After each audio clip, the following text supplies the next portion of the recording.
इनका दोहरा चरित्र दिखाता है विपक्षी पार्टियों का कि काउंसिल में बैठ के मीटिंग में तो इनके प्रतिनिधि हैं वो सहमति दिखाते हैं, बाहर आके ये जनता को भ्रमित करने की कोशिश करते हैं। किसानों की लड़ाई जो है उनके हक की लड़ना मेरा काम है।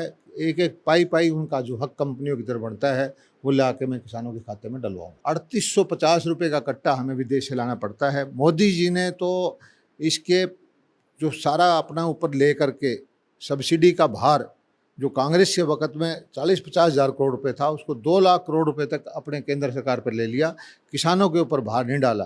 आधे हरियाणा में जो है उम्मीद से ज़्यादा बारिश हुई है, जल भराव हुआ है, तो किसानों की फसलें भी डूबी हैं। तो ऐसे में जो किसानों की फसलें डूबी हैं उनमें जल निकासी का क्या प्रबंध किया गया है, और जो फसलें बर्बाद होंगी उनको मुआवजे का क्या?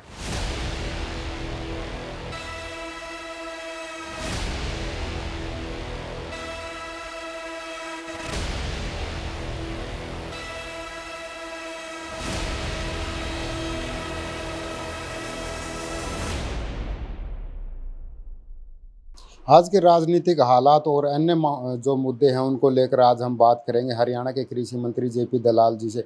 सर, सबसे पहले तो कहा जा रहा है कि 1 अगस्त से काफ़ी महंगाई बढ़ जाएगी, जो जीएसटी की दरें बढ़ाई गई, तो क्या माने कि जो किसानों का खाद है, बीज है, उसमें भी काफ़ी बढ़ोतरी की बात कही जा रही है कि खाद जो है वो काफ़ी महंगा हो जाएगा, तो क्या कहेंगे, किसानों पर मार पड़ेगी महंगाई की?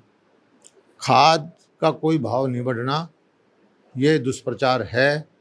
और जीएसटी काउंसिल में जो फैसले होते हैं उसमें सारी सरकारों के, चाहे पक्ष की सरकार हो चाहे विपक्ष की सरकार हो, वो इकट्ठा होकर के सहमति बना करके भारत सरकार को रिकमेंड करते हैं, तभी वो फैसला लागू करता है।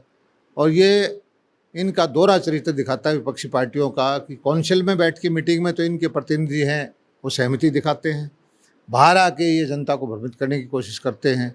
लेकिन आज के जनता बहुत जागरूक है, उनको पता है कि मोदी सरकार ने देश हित में जितने काम किए हैं, किस तरह 80 करोड़ गरीब लोगों को खाना बांटा है, किस तरह से पूरी जनता को वैक्सीनेशन लगाई है, किस तरह से देश की सुरक्षा के लिए हवाई जहाज़ खरीदे हैं, किस तरह आज भारत का पूरे देश में डंका बज रहा है। तो भारत का बच्चा बच्चा समझता है इस बात को और इस तरह की बातों से बरगलाने में नहीं आएगा।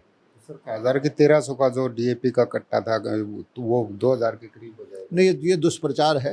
आज भी 1350 का है, वही रहना है, कोई भाव नहीं बढ़ाए। हालांकि 3850 रुपये का कट्टा हमें विदेश से लाना पड़ता है। मोदी जी ने तो इसके जो सारा अपना ऊपर ले करके सब्सिडी का भार जो कांग्रेस के वक्त में 40-50 हज़ार करोड़ रुपए था उसको 2 लाख करोड़ रुपए तक अपने केंद्र सरकार पर ले लिया, किसानों के ऊपर भार नहीं डाला।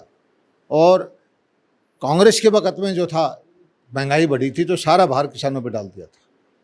सर, खाद की बात करें तो जो पिछला रबी सीजन था उसमें जो खाद के डीएपी, खासकर डीएपी की मांग काफ़ी बढ़ी थी, हाहाकार मचा था, लोग लाइनों में लगे थे, लाठीचार्ज भी कई जगह देखने को मिला था। तो इस बार ऐसी नौबत ना आए, इसके लिए क्या व्यवस्था की गई है? कोई खाद की कमी नहीं है। और पिछली बार जो था किसान आंदोलन के दौरान विपक्षी पार्टियों ने पूरा हल्ला गुल्ला करके, हमारी किसानों का नाम लेकर हल्ला गुल्ला करके सरकार को बदनाम करने की कोशिश की। लेकिन आंकड़े ये बताते हैं कि जब भी ऑल टाइम हाई सबसे ज़्यादा खाद है बटा है उसी साल में बटा है।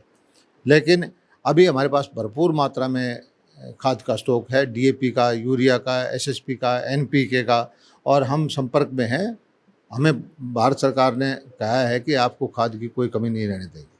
सर, आधे हरियाणा में जो है उम्मीद से ज़्यादा बारिश हुई है, जल भराव हुआ है, तो किसानों की फसलें भी डूबी हैं। तो ऐसे में जो किसानों की फसलें डूबी हैं उनमें जल निकासी का क्या प्रबंध किया गया है, और जो फसलें बर्बाद होंगी उनको मुआवजे का क्या प्रबंध किया गया? ये हमेशा की तरह एक परंपरा है, जो बीमित किसान है उनको बीमा से पैसा मिलता है, जो बीमित किसान नहीं है तो डिप्टी कमिश्नर रिपोर्ट देते हैं, उसकी स्पेशल गिरदावरी के ऑर्डर होते हैं और उनको सरकार की नीति के अनुसार हम मुआवजा देते हैं। और कल भी मैंने जैसे बयान दिया था कि 148 करोड़ रुपए की एक किस्त और बीमा कंपनियों से किसानों के खाते में जारी हुई है, जिसमें भिवानी जिले के 27 करोड़ रुपए, दादरी के रेवाड़ी के 27.5 करोड़ रुपए, 92 करोड़ रुपए सिरसा ज़िले के। तो किसानों की लड़ाई जो है उनके हक की लड़ना मेरा काम है।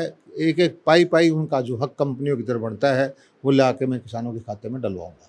सर अंतिम सवाल है, राहुल गांधी ने कुछ रोज पहले ट्वीट किया था कि जो बीमा कंपनी है वो जो किसानों को लाभ देने की बजाय खुद लाभ ले रही है, यानी कि 40,000 करोड़ रुपए जो बीमा कंपनी ने ये जो योजना से वो कमाए हैं, वो कह रहे हैं कि किसानों के हाथों कुछ भी नहीं आता इस योजना मुझे तो हरियाणा का कृषि मंत्री हूँ, हरियाणा के किसानों से आज तक 2016 से जब से फसल बीमा योजना आई है लगभग 1500-1600 करोड़ रुपया गया है और किसानों को हम 5200-5300 करोड़ रुपए बटा चुके हैं।